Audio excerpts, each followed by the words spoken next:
Now to something new. NBC 10 News has formed a partnership with a website called New Jersey Watchdog. The nonprofit site specializes in investigative journalism in the Garden State.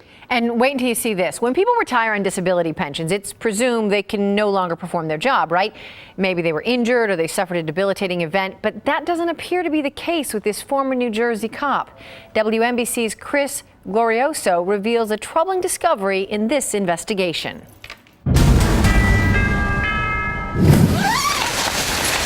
Cleaning up crime scenes is bloody. It can get pretty bad. You see brains, you see bone fragments. And if you are queasy, if you have a weak stomach, that's probably not for you.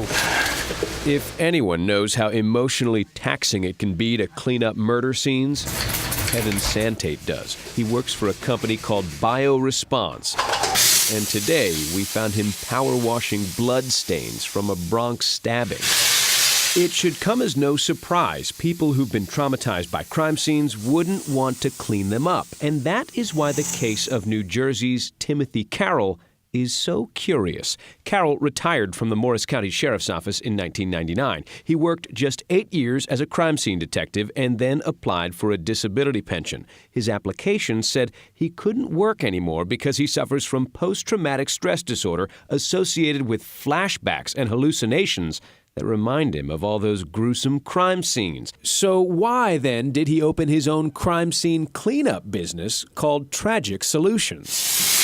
This is the theater of the absurd. Mark Lagerquist writes for New Jersey Watchdog, a blog dedicated to exposing taxpayer waste and fraud. He partnered with the I-Team to investigate Timothy Carroll and his unusual disability application. You have an individual who retired on disability because they were traumatized by crime scenes. Then they go out and start a business to clean up crime scenes. It makes no sense, except it makes dollars and cents to him. The I-Team tracked Timothy Carroll to this modest home in Toms River. Are you Mr. Carroll? But the disability retiree would not come out to do an interview. On the phone, he told us he is no longer affiliated with the crime scene cleanup business. I don't even know if the business is still in business. It was a long time ago, Carroll said. Indeed, Carroll's name was removed from corporate filings sometime after 2009. But this Associated Press article shows he'd already been in business for 5 years, collecting disability. He actually came into one of our board meetings, I remember that, and kind of smiled. John Sergio is a member of the New Jersey Police Officers and Firefighters Disability Pension Board. He says Carroll is just one of many retired cops claiming to be totally and permanently disabled when they really could work. I'd say 95% of these disability applications are questionable. Wow. Well, joining us now from our Digital Operations Center is Mark Lagerquist, investigative reporter with New Jersey Watchdog. Mark, how can this happen? Well, the thing is, it happens a lot in New Jersey. There are thousands of people on disability pensions who collect $175 million a year, but there are no investigators to look at fraud. There are absolutely no investigators in the state of New Jersey who look at disability fraud for public pensions.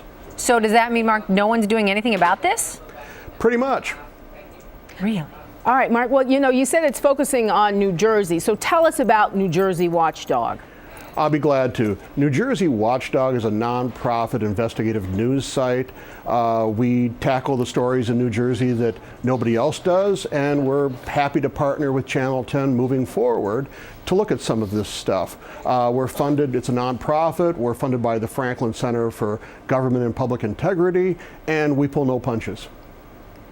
All right, Mark. Well, I think there's a lot of theater of the absurd out there, as you put it, so I think you've got your work cut out for you. We look forward to this partnership. We do too. Thank you. Thanks, Mark. And new tomorrow from Mark on NBC 10 News at 6, part 2 of Crime Scene Cleanup. We examine possible solutions to this kind of problem.